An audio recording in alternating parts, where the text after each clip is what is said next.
Good day, everyone. Welcome to the video presentation of my internal defense.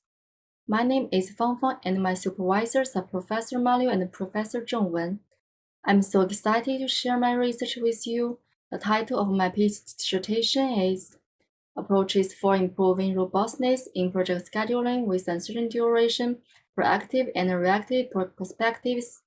Before I begin, I would like to thank you all my jury members for taking the time to review my dissertation during your summer vacation. Your suggestions and comments will greatly contribute to this dissertation. So let's first look at the introduction. When it comes to improving robustness in project scheduling with uncertain duration, my research falls into the following topics. Firstly, it's centered around the resource-constrained project scheduling problem, namely RCPSP. And secondly, my research extends RCPSP by focus on project scheduling with uncertain duration. So manage this uncertainty, proactive and reactive project scheduling approaches are used in this dissertation. Next, let's break this down. RCPSP is classic operational optimization problems and is classified as a strong NP-hard problem due to its computational complexity. In RCPSP, a project consists of a set of activities that need to be scheduled considering precedence relations and limited resource availability. The main objective is to minimize the project duration. From this definition, we can identify 4 key elements: activities, resource, and precedence relations, and performance measurement. These elements in basic RCPSP are assumed to be deterministic. However, in reality, uncertainty is inevitable during project execution. In current research, 3 types of uncertainty are considered. First, the resource availability uncertainty, and the second one is precedence relations uncertainty, and the third one is about the duration uncertainty. In this dissertation, we focus on specifically duration uncertainty. To handle uncertainty in project scheduling, several approaches are proposed. Proactive scheduling method can be used to construct a deterministic schedule that incorporates some protection against possible disruptions. The well-known critical chain buffer management (CCBM) might be considered as a quality robust baseline schedule method. In CCBM, the project buffer is located at the end of a project schedule to protect the completion date. It can be considered as centralized buffer allocation. In contrast, some decentralized buffer allocation approaches have been developed to improve solution robustness, such as RFDFF, VAD, STC.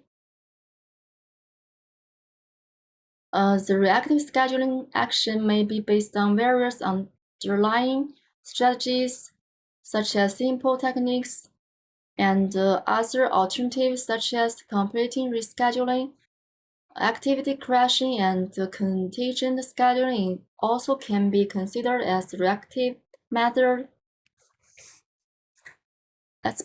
Let's make a summary for this introduction. To handle the inevitable uncertainty, proactive scheduling is used to absorb uncertainty. Decentralized buffer is added to activities for improving the robustness.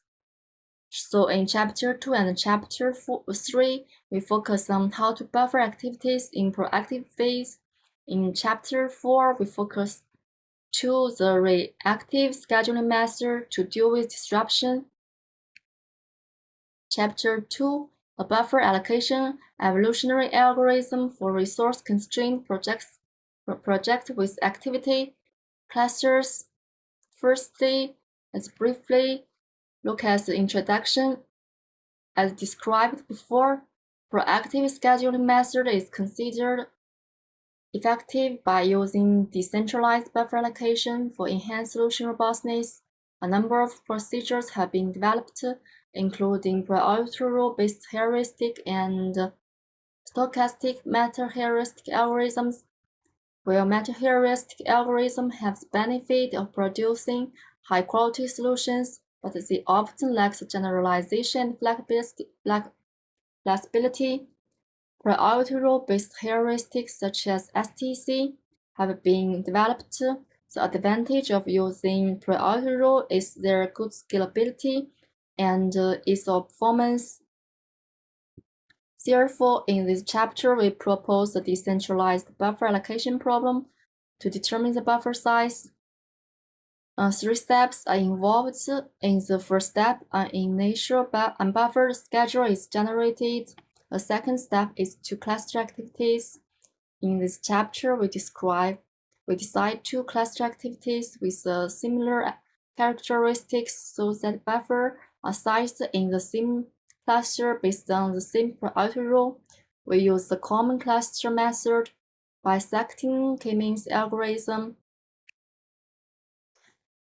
After allocating attributes to clusters, buffer size have to be determined. So in the third step, 2 approaches are proposed: proportion-based buffer allocation and iterative buffer allocation. While in the part of solution approaches, the unsolved problem is how to match priority root clusters. So we mainly focus on how to match one proper attribute to the given cluster. In addition, we notice that during the clustering process, number of clusters is the input, but we cannot identify how many clusters are proper.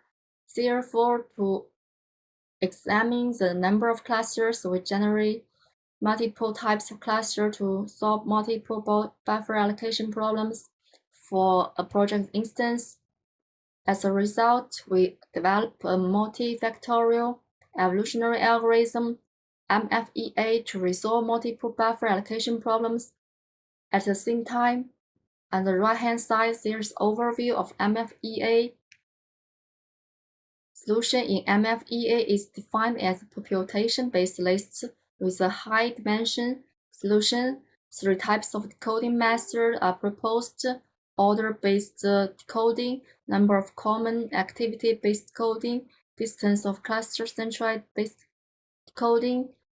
In addition, we propose the reward-based crossover strategy to encourage knowledge transfer between related tasks and improve solution. Partial mapped crossover translates 2 parents into 2 children. Another improved strategy is fitness-based decreasing. Reconstruction on cluster is based on the performance. So let's look at the results. We compare the performance of different versions of MFEA. After evaluating 3 versions of MFEA with different coding operators, we can conclude that the third coding operator performs the best. Next, MFEA2 slightly outperforms MF13. It implies that reward-based crossover strategy is effective. MFEA3 aims to evaluate the reconstruction of clusters. As we speculated, cluster reconstruction is also effective during the evolution process. In this experiment, we compare MFEA with 2 existing algorithms. One benchmark is STC and the other one is table search. Look at the table on the right. We can see the comparison across 3 levels of variability. STC is the worst performer, TS outperforms STC, and MFEA takes the most time, but MFEA has the lowest cost, even lower than table search. In this experiment, we evaluate the performance of different priority rows using 3 views. From a table on the right, we can see the top 5 priority rows listed. Furthermore, we test the performance using the 5 best priority rows from each view. Contribution in this chapter can be summarized in four main points. Firstly, we propose and tackle the buffer allocation problems using clustering and priority rules.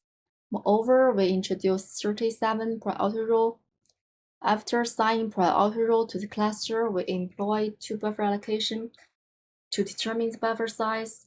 Lastly, we developed a multifactorial evolutionary algorithm to match priority rule to the cluster under the situation of multitasks, and the various operators are proposed to accelerate the evaluation.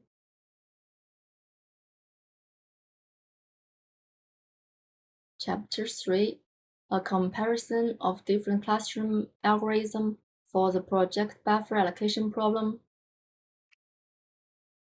In current literature, the method of decentralized buffer method is demonstrated to be effective. Priority rule and activity cluster are two important factors in the buffer allocation problem. Priority rule has been studied in Chapter 2, so in this Chapter 3, we delve into the other critical factor clustering. Let's first recall the buffer allocation problem. Three steps are involved. The first step is planning. In this phase, an initial and buffer baseline schedule is created. In the second step, the focus in this chapter is on grouping activities based on their similarities. In Chapter 2, we use k-means. The third step is size buffer based on allocated attributes and clusters. So let's look at the clustering method in this chapter. The first one is about k-means. K-means is a general method. It has already been used to solve the clustering problems in many applications.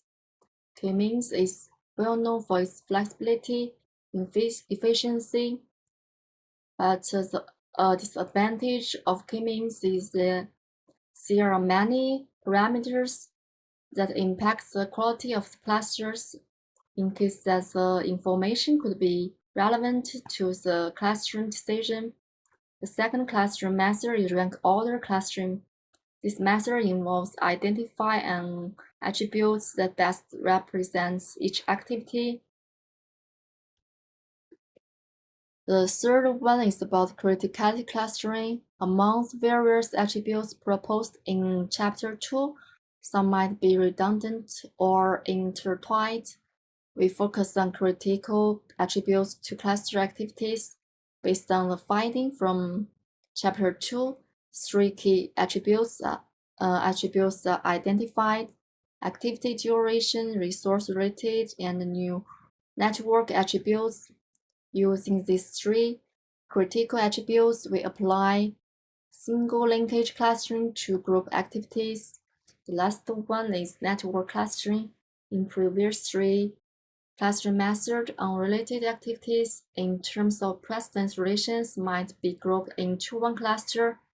We apply network composition to the project network to partition the whole project network into several small subnetworks.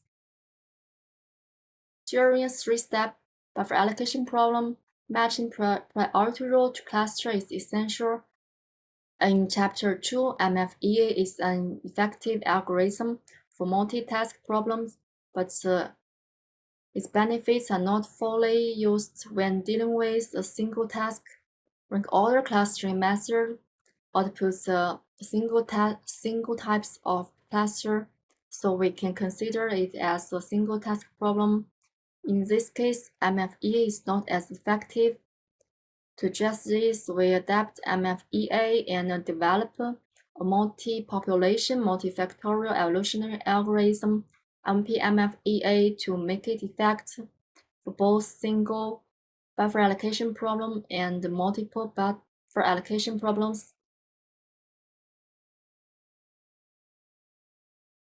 On the right-hand side, we can see the overview of MPMFEA. Each task is allocated to an independent population for one buffer allocation problem. The solution can involve in its population and also between different populations. The solution representation in MPFEA is a binary two-dimensional matrix. It's important to see that the solution representation can be easily transferred to the solution in MFEA, a permutation list with attributes index. In MPFEA, knowledge transfer between tasks is conducted through crossover. Knowledge can be transferred not only within a population but also across different populations. Within an individual population, intra-population crossover is conducted using a two-point crossover operator and two-binary two-dimensional matrix. However, for crossover between two different populations with different dimensions, the process is more complex. So we design a method to handle this crossover. Notation is applied depending on the diversity. For environmental selection, after generating the offspring population, we combined it with the parent population, sort it based on feasibility cost, and solutions are selected based on rank-based probability. In the part of results, first of all, let's check the performance of full clustering method. K-means is not the worst method. It shows similar performance to a rank order method. Criticality clustering method performs worse. For the network method, we see that the performance is competitive. Next, we want to evaluate the ability of MPFEA. We test 3 levels of generation, 300, 400, and 500 generations. From the table at the bottom right, we can see that the instability cost decreases as number of generation increases. However, the rate of improvement goes down. Here is a summary of the contribution in its chapter. Firstly, it's the clustering method. We propose 4 specific cluster methods tailored to the research problem. K-means is general one, and rank order, criticality, and network can be considered as problem-specific ones. Secondly, a multi-population, multifactorial evolutionary algorithm is developed. This framework handles both single-task and multiple-task buffer allocation problems. Plus, several strategies are proposed to enhance the effectiveness, including crossover and conditional mutation. Chapter 4. Let's move on to the Chapter 4, cluster-based proactive reactive project scheduling with buffer monitoring and resource allocation. As we know, a robust buffered schedule is created in the proactive phase. However, it's impossible to anticipate all kinds of uncertainties. In this situation, reactive scheduling method will be introduced. Moreover, current literature often overlooks the importance of the baseline schedule when dealing with disruptions using reactive method. So in this chapter, the aim is to integrate proactive and reactive method together. Well, in the proactive stage, we address the buffer allocation problem to generate a buffer baseline schedule. The buffer allocation problem in the proactive phase is defined, which involves 3 steps. The first step is about planning. We begin by creating an initial and buffer schedule. The second step is about clustering. In Chapter 3, we developed various clustering methods. Finally, we match priority role to the cluster and use the iterative buffer allocation to determine the buffer size.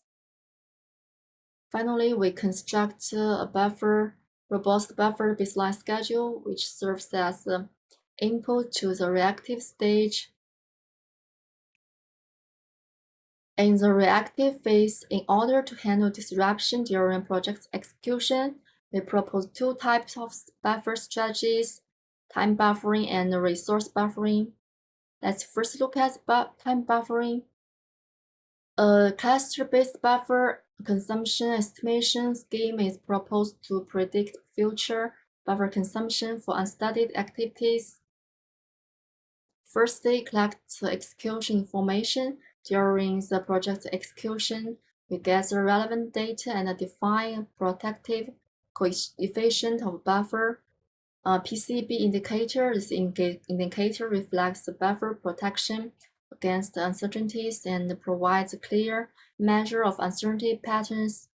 Next, we will use PCB to recluster activities. Activities in the same cluster share same uncertainty patterns. By using PCB, we can better understand the buffer needs for activities and their potential consumption. In addition, we propose a new measure to evaluate the decentralized buffer protection and project deadline. We propose a chain-based measure.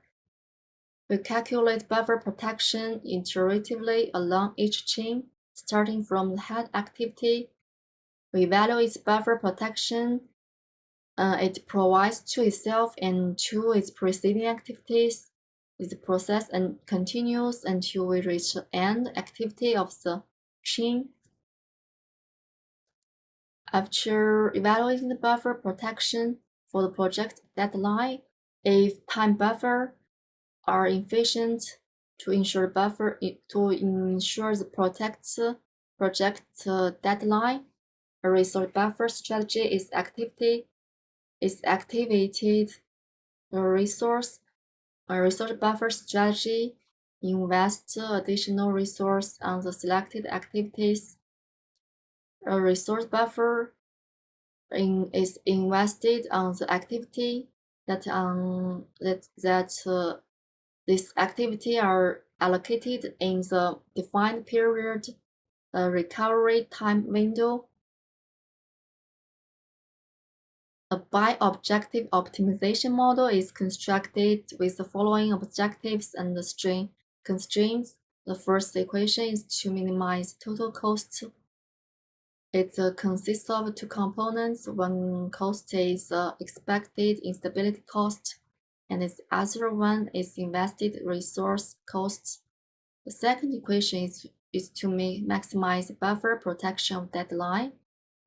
Equation 3 to equation 6 is about the constraints.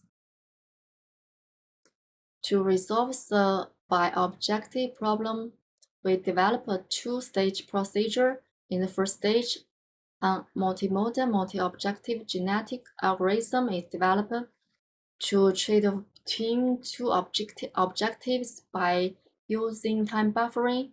And then in the second stage, a variable neighborhood search is developed to considering the buffer resource buffering. Let's first look at procedure in the first stage. In the reactive schedule baseline, the solution is represented as a list of buffers. Initial population is composed of three subpopulations. They are preferred to different objectives. And when select two parents for mating, each solution in population is considered as the first parent, and the second parent is selected based on the crowding value. Finally, the combined population from parent and children population with a size of 3n. In our MMOGA, diversity is a strength from decision and objective space by environment selection. Two clustering methods are performed on two solution spaces. First of all, density-based spatial clustering of applications with noise method cluster individuals into Q groups on the decision space. In each of clusters. The non-dominated solution will be filtered. The remaining solution are sorted based on their non-domination ranks in ascending order and select non-dominated solutions until the size of the intermediate population reaches 2n. After that, n individuals are needed to remove the intermediate population. So word linkage hierarchical clustering method is used to partition the individuals into n clusters, remove individuals with the smallest crowding values in the most crowded clusters. In the second stage, variable neighborhood search (VNS) is developed to enhance solution. From the first stage, the solution in VNS is vector with a size of n+2. In VNS, two key components are shaking and the variable neighborhood descent (VND). Shaking operators aim to select one activity. Its starting time will be advanced and getting a shaking solution. Based on the shaking solution, VND use three neighborhood structures to intensify the solutions. So finally, let's look at the results. The buffered baseline schedule generated in the chapter 3 are used as input in the reactive stage. The first experiment compared the performance of our MMOG with the benchmark NSGE. From the first figure, we can see that for baseline schedule from three cluster method in terms of convergence, MLOG performs better. For the diversity, MLOG also performs better than NSGE2, especially under the situation of rank ordering. For the solution quality, MLOG is competitive across three clustering. In addition, we want to evaluate the performance of post-cluster-based buffer consumption scheme. From figure, TE1 indicator represents the effective of timely completion. We can see the incorporates the buffer consumption estimation, performs better in terms of the cost and time effectiveness. For three clustering method, TE1, TE2, and CE obtain higher values compared to the without situation. Next, let's look at the performance of two stages. First, when comparing the MMOGE and the right shift strategy, we can see for TE1 the maximum timely completion is reaching to 99%, and the lower bound is even 84% compared to the right shift policy. For TE2 indicator, delay is around 97% at most compared to time buffering. Instability cost can be at least 38%, and 85% at most. Overall, the time buffering strategy has great advantage compared to the simple right shift. In the second figure, we compare the performance between the first stage and the second stage. For three indicators, the values are higher than 0. It implies that resource buffering strategy can further improve two objectives. In Chapter 4, we made 4 key contributions. We introduced the cluster-based buffer consumption estimation scheme to dynamically recluster activities. This helped to more accurately rebuffer activities. We proposed a new measure for evaluating quality robustness with decentralized buffers. We combined both time buffering and resource buffering to enhance robustness. We developed a two-stage procedure to address the two buffering strategies separately. Well, after elaborating on main chapters in my PhD dissertation, we will put together this figure to show the overall picture. Our focus is to tackle the buffer allocation problem to improving robustness.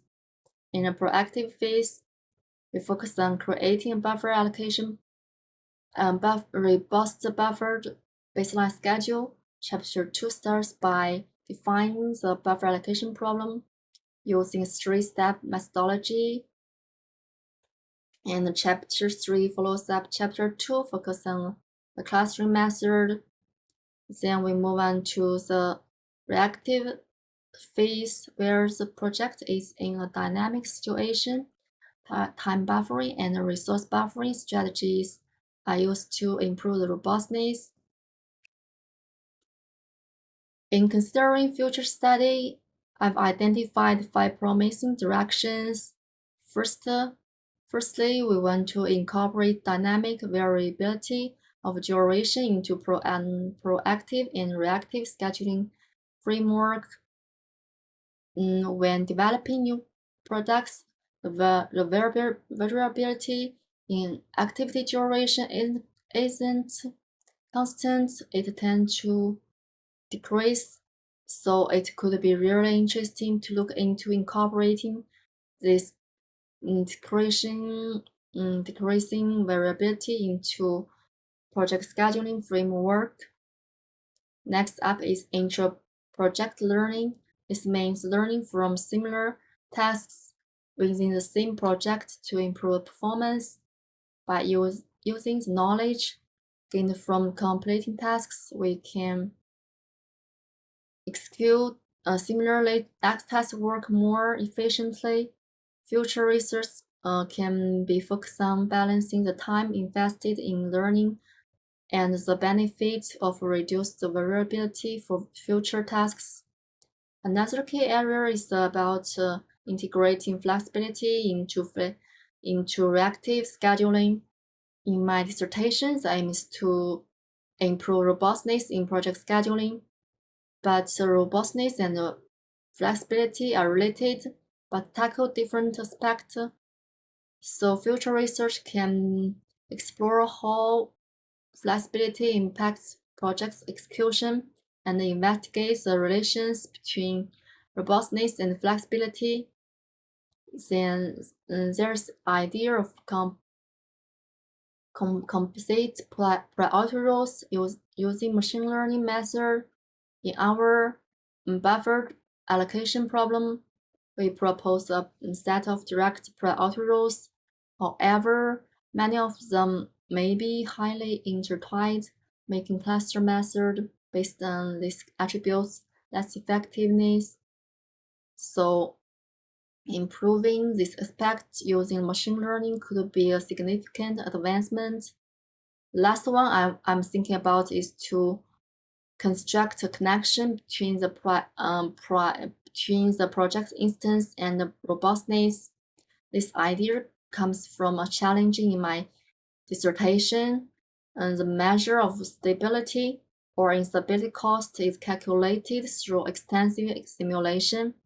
It is fair but very time-consuming, so the goal is to find a proper circuit measure that is instance-specific to improve the time efficiency.